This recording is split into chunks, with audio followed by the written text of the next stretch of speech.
Okay, class 10, we are studying human gaseous exchange. In human gaseous exchange, there is a topic that is lungs. Lungs are placed in the chest cavity from above and sides. Lungs are enclosed by the chest wall, while there is a thick muscular structure called the diaphragm below the lungs. Each lung is enclosed in a double membrane called pleura. It contains a pleural fluid. This fluid makes the movements of the lungs, expansion and contraction easy. इसकी translation देखते हैं. Lungs यानी कि फेफड़े. Lungs जो हैं chest cavity में होते हैं.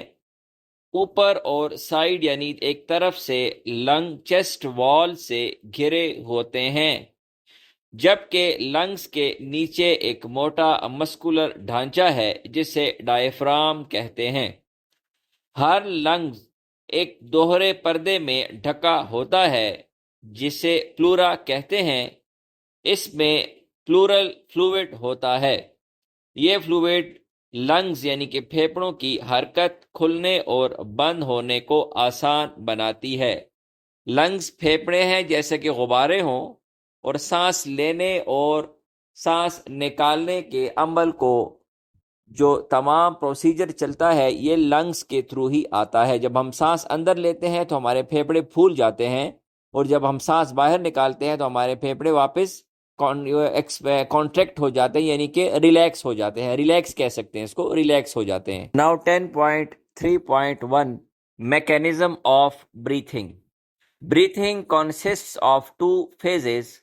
The taking in of air is called inspiration, and letting out of air called expiration.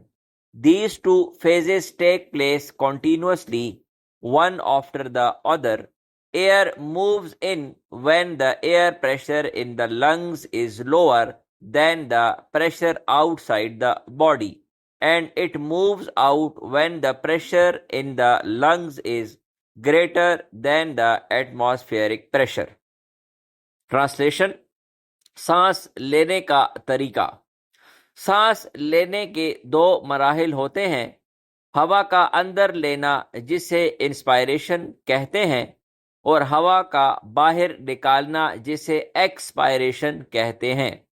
ये दोनों मराहिल लगातार एक के बाद एक होते हैं, यानी सांस ली सांस निकाली, ये लगातार जारी हैं. हवा तब अंदर आती है जब लंग यानी फेफड़ों में हवा का प्रेशर बाहर के प्रेशर से कम होता है. मतलब यह है कि फेफड़े खाली हो तो हवा इसमें अंदर आती है, और अगर पहले से हवा से भरा हो तो फिर और हवा अंदर नहीं आती. और बाहर तब निकाली जाती है जब लंग का प्रेशर एटमॉस्फेरिक प्रेशर से ज्यादा हो, यानी बाहर जो आपको फिजा आसानी से मिलेगी तो आप आसानी से अपनी सांस बाहर निकाल सकते हो. In the mechanism of breathing there are two steps, inspiration and expiration. We have to study the both. The first of all is inspiration. During inspiration the volume of the chest cavity increases and the pressure in the lungs decreases. It happens due to two reasons.